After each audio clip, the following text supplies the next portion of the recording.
Block viewer, it is time for CryptoGlobe. That's where we take a trip around the world to hear about the latest developments in the industry. And to guide us on the tour today is none other than our weekly contributor, Ethan Pierce. Hello there, Director of the Paris-based Crypto Assets Institute. Today, speaking to us from Dayton, Ohio. And let me guess, Ethan, happy Thanksgiving? Exactly, home for the holidays. Home for the holidays, and rightfully so for anybody watching. Go see your family.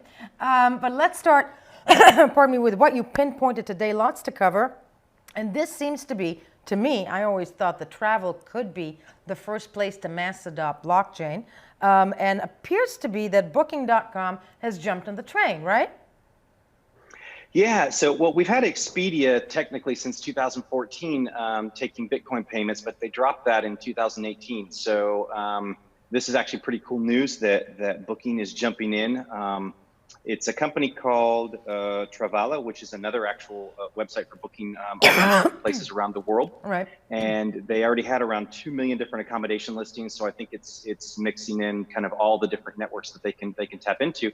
But now they have a partnership bringing the 90,000 different destinations on Booking through Travala. But what's important there is just Travala allows you to book using I think around a dozen or so different cryptos, including their own unique tokens. So this will open up Booking's entire inventory to people who want to be purchasing their travel through crypto in some way, which was, when Expedia had this going, was actually a pretty, Expedia was always used as one of the use cases of this is a cool space for people who earn or have made money through crypto to be able to spend it, because travel is often one of the pieces of kind of that lifestyle as well. So that was a pretty cool thing to have in there. It was unfortunate whenever Expedia stopped doing that. That was actually because supposedly that Coinbase changed the way that they do their payment provider stuff around custody.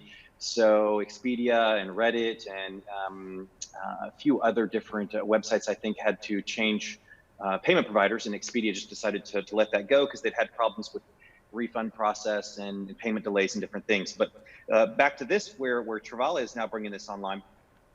This is pretty cool because Booking is huge. Booking.com is huge. Yeah, and so it's massive. So to have that for all of the hotels in the world to be able to know that they are now accessible through Booking.com through crypto, I think it's a pretty cool thing. We've talked about other stuff that's coming to that space. We mentioned a couple months ago that Norwegian Air was launching their own crypto exchange and their own token and different things to kind of start getting into the crypto space, and part of that would be to also accept payments. We've got Alternative Airlines, which is another platform in the UK, is using Utrust to facilitate payments. We talked about Expedia. We've got a French company called BTU Protocol, which is the booking token unit, which is a decentralized version of this, which allows you to tie into, imagine you're an influencer or a blogger or an Airbnb, and you've got your own website. You want to be able to provide booking access to these things to be able to make money from the traffic you're generating, but you don't want to lose all the fees that you do through most of the providers that layer that in there for affiliate marketing or different things. So BTU is a way to do that, pretty much a direct relationship between service providers and the people creating that visibility. There's all kinds of really cool stuff out there. And let me ask you this, because in the same, when the news came out about Booking.com, one bit that, for example, Cointelegraph reported is that the Scandinavian air carrier Norwegian Air announced plans to launch their own cryptocurrency exchange earlier in the summer. Do you see a future, and I'm actually wondering with you out loud, why doesn't BA, let's say American Airlines, one can see a future where they actually have their own tokens, no? Well, there's a lot of ways that the travel industry makes sense there. You've already got rewards programs, which in a lot of ways have already taught people what tokenization is, in the sense of having some unit of value that they can spend, that they can earn, and that they can spend. And so I think that's already a use case that has proven is itself. Ripe for disruption. That has proven itself in a way. One yeah. can say. Yeah, and a lot of people are already, a lot of companies are working on the reward space and trying to figure out how to improve that and make that better through blockchain and crypto. I think on a payments side, this is very interesting. I think the main issue you would probably run into with the airlines is if they do tokenize this and that token is meant to be a unit of value to purchase travel or other services, do we start wandering, depending on how it's organized, do we start wandering into the stablecoin territory, which means we start wading into the SEC Libra just mess. So that could potentially be why that hasn't been, Hasn't been done yet. dealt with yet directly, but it's an obvious use case that makes a lot of sense. There's a lot of economic things there of people making money and spending money within the travel economy. So the ability to keep that inside of a tokenized economy and not having to push it out into fiat makes a lot of sense. So I think that, yeah, we will see lots more innovation and disruption in that space. But in any case, it's great to see more and more opportunities to spend digitized value.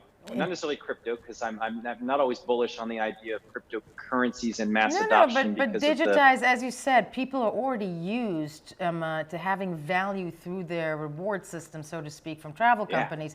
That's almost that's almost a training program. I want to move forward though, because even though you're in Ohio right now, you are based in France and Paris, and Europe seems to be making some headway on when it comes to blockchain. Definitely when it comes to investing money in developing blockchain-based projects, $674 million has been allocated by the EU? Yeah, so, well, it's in 2019, that's expected, that's the budget that they said that is probably being spent, invested into blockchain technology. And the cool news with this is that the European Investment Fund is pushing a new $100 million kind of, 100 million euro, basically, to support other investments. So what they're hoping is that it's not just 100 million, that they're hoping that this is 20 to 25% of investment into a lot of projects in blockchain and AI to have a final impact of around 400 million euros being pushed into these projects, simply because there's several issues. In Europe, a tremendous amount of deep tech conversations in innovation tend to stay on the research and development side and have a hard time becoming commercial projects. And so that means that potentially early stage funding is there, or research type grant funding is there, but there's a lot less venture capital being pushed into these projects. And so the EU has identified that as something that they want to make sure they're continuing to feed, so that this will, that the EU will not fall behind, because the issue when you have lack of funding in that middle space, kind of post-seed, pre-growth or into growth funding, is your entrepreneurs are going to chase the capital that they can find. And if they can only find that in the US, for example, then these companies end up flipping to the United States. The founders end up moving to the United States. They start hiring in the United States. Those employees, wherever they're coming from in the world, stay in the United States. And that is not something that is good for Europe's deep tech economy, whether we're talking about AI or other things in the deep tech space, moving out into the fintech space a little bit towards blockchain and crypto.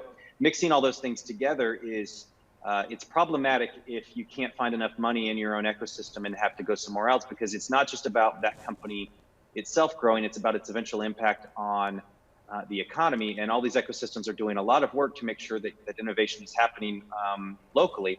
If that innovation has to pack up and go somewhere else for the money, that's a big deal. So this fund is important. We're seeing other issues like we see in France just recently, a couple billion being allocated towards growth scale, heading towards IPO French companies, in order to make sure that they continue scaling in France and in Europe. We're seeing this across the region with new funds starting to show up, more of the US or Asian venture capital starting to open offices in Europe, more and more venture capital coming in. So it's not just about this idea, but I do think that they're not wrong in underlying this funding gap for venture capital in general, kind of post-seed into that Series A and beyond space. And dare I even say, allocating that amount of money and showing support for the blockchain, as you said, so, businesses or minds will not flee to the United States. Maybe one could argue even that the United States should, actually exercise the same mentality when it comes to supporting innovation. So it's a good thing to see. Yeah. I'm wondering with you, because the next bit that you focused on, which I think really goes to show that 2 European salmon producers use IBM's blockchain platform to track supply chain. Yeah. Yeah. How fun is that? Salmon. Well, this is interesting. It's obvious that blockchain is I was about to say, I wanted to headline it Grovlux on the blockchain, but yes, go ahead. Blockchain smoking. So it's the issue is that we definitely see in the logistics space. It makes a lot of sense in supply chain. All of the transactional values that don't necessarily represent a lot of data size-wise, but that represent very important moments in the process of something. So in the supply chain and logistics, this is incredibly important to. It's incredibly useful in a lot of spaces, but I think it's incredibly important, especially in the food space, because this allows us to, as we look more towards bio or organic or sustainable sources of food, especially in something like with fishery around the salmon space, that we need to be able to prove where all this is coming from, and that the sustainability is there, and that any kind of treatments, any kind of antibiotics, any kind of chemicals or other things that were associated with this, whether it's on the meat and fish and poultry side, or it's on the vegetable side, fruit side.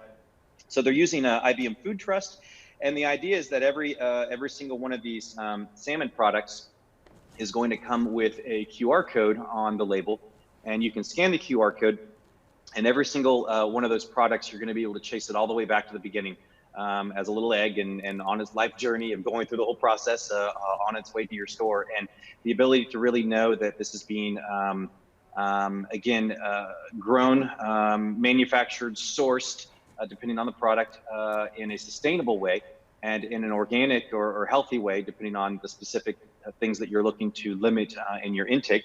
I think that's pretty cool. And in partnership with that, Liberty, which is one of the largest smoked salmon companies, a French company, is also partnering with that, so that you can see that whole egg to store supply chain journey. And so I think that's really, this is an interesting case, because this is the kind of blockchain and digital ledger type adoption that causes people to understand it eventually, and then they can apply that understanding to all the other spaces that blockchain will eventually become a part of our lives. That might seem a little bit more abstract, but this one's very easy for people to kind of understand each of those moments along the journey. Exactly, and I think the hope is that, if I can do that with salmon, I can use this in other places. But you're sitting in the States right now, where the Ukraine is incredibly in the news. I knew I would get you on that. What's going on in Ukraine? What's going on in the Ukraine? Putting aside phone calls or transcripts, this is fascinating. As reported by CoinDesk, a draft bill setting out how crypto-related income should be taxed in Ukraine has been submitted to the country's parliament, the Verkhovna Rada.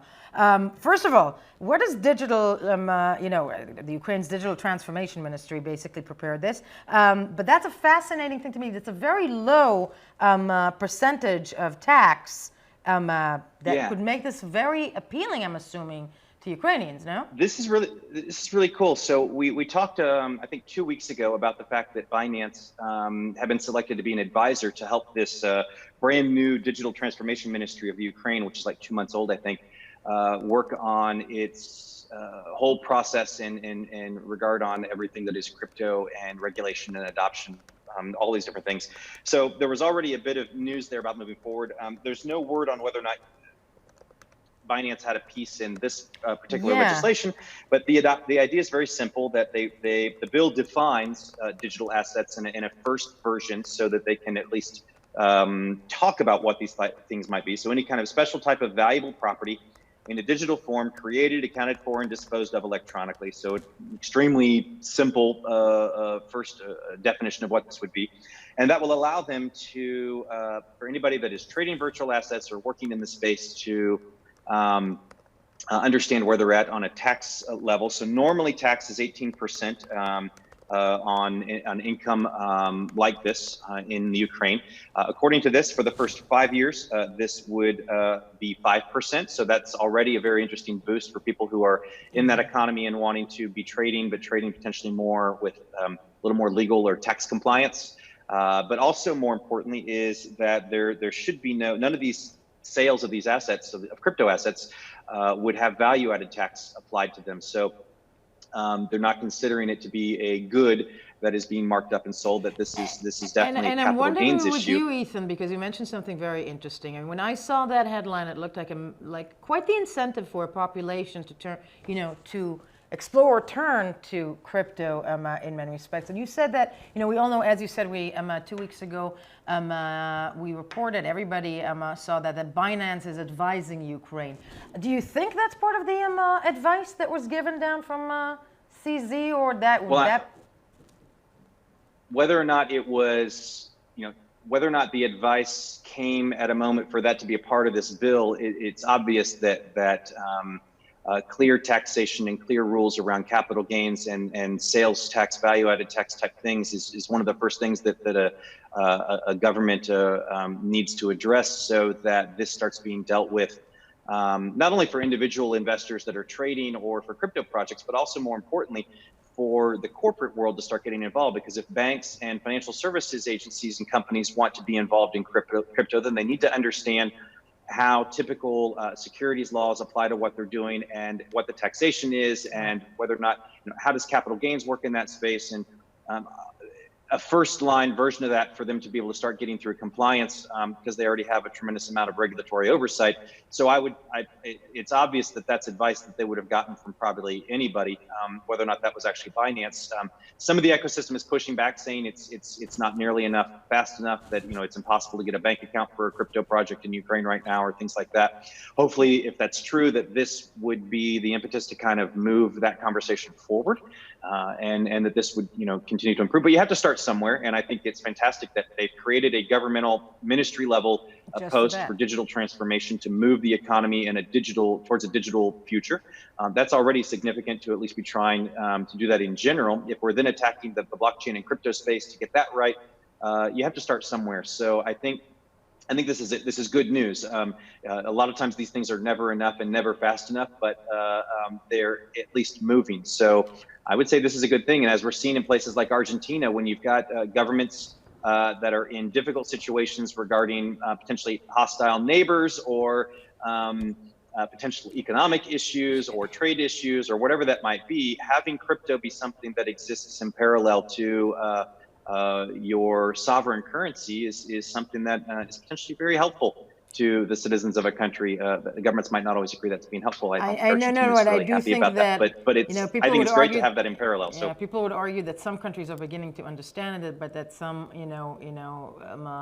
world powers are falling slightly behind. But that's, very true when it comes to the Ukraine. I'll prevent myself from making all kinds of statements when it comes to the Ukraine right now, but this is definitely a move in the right direction for a country, not just and also to emerge from other financial influences. Ethan, I cannot thank you enough, and as you are in the United States, I want to wish you a very happy Thanksgiving. Appreciate it. Happy Turkey Day, and I look forward to having some of that pumpkin pie you said you're working on. So. Oh my God, you raise it. And that will happen, most likely in Paris one day. Ethan. Very good. Thank you so much. We were Block TV. This was CryptoGlobe. We'll be right back.